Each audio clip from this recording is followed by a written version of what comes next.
जय हिंद दोस्तों। इंडिया का मॉडर्न एजुकेशन सिस्टम बिल्कुल ही वाहियात है। जी हाँ, आपने बिल्कुल सही सुना। मेरे अनुसार इंडिया के करंट मॉडर्न एजुकेशन सिस्टम को रिप्लेस कर देना चाहिए। मैं आखिर ऐसा क्यों बोल रहा हूँ, मैं आपको एक्सप्लेन करके बताऊंगा। मैं आपको ये भी बताऊंगा कि इस मॉडर्न एजुकेशन सिस्टम को किसने इंट्रोड्यूस किया था और उसके डिप्लॉयमेंट के पीछे आखिर रीज़न क्या था।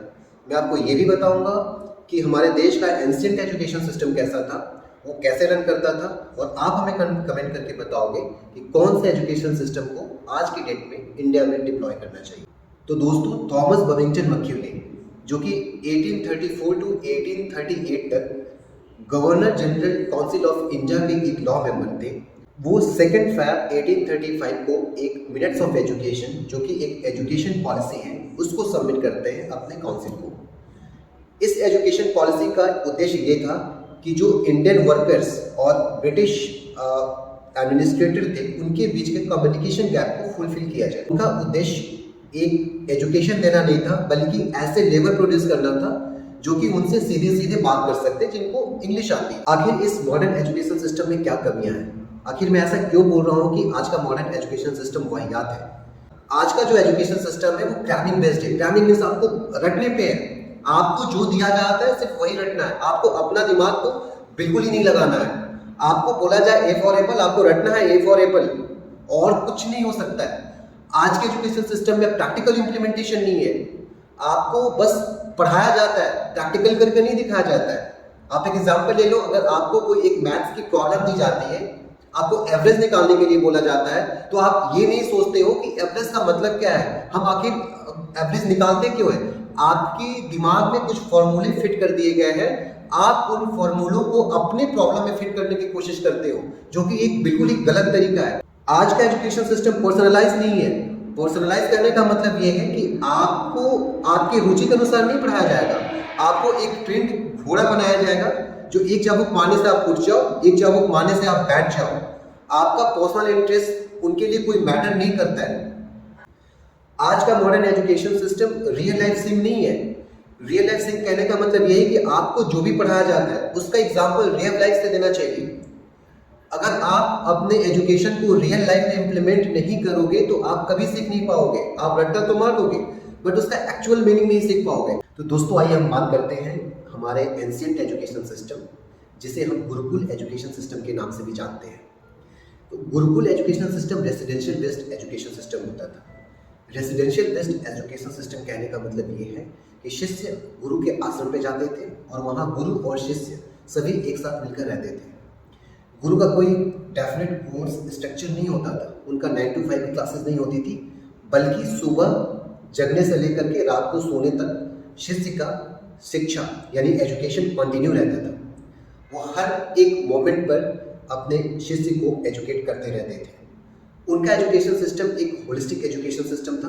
होलिस्टिक एजुकेशन सिस्टम कहने का मतलब ये है कि गुरु अपने शिष्य की माइंड, बॉडी और स्पिरिट डेवलपमेंट पे भी ध्यान देते थे। गुरु प्रैक्टिकल इम्प्लीमेंटेशन पे बिलीव करते थे।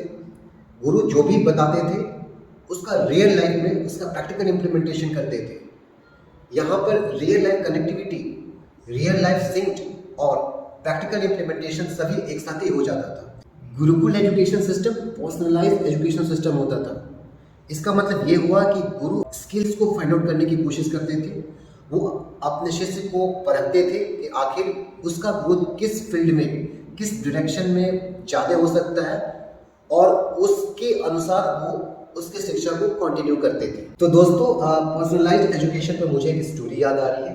हालांकि ये स्टोरी मुझे कंप्लीट याद नहीं है, बट फिर भी मैं डिलीवर करने की कोशिश कर रहा हूँ। इससे आपको पर्सनलाइज्ड एजुकेशन होती क्या है, कैसे इंप्लीमेंट होती है, ये आपको क्लियर हो जाएगा। तो बात है पांचों पांडवों की, जो कि गुरु द्रोणाचार्य के पास अपनी शिक्षा लेने के लिए उनके आश्रम गए। गुरु द्रोणाचार्य ने एक दिन पांचों पांडवों को अपने पास बुलाया और एक पेड़ की तरफ इशारा करते हुए उन पांचों पांडवों से पूछा कि आपको क्या दिखाई दे रहा है, आपका ऑब्जर्वेशन क्या है।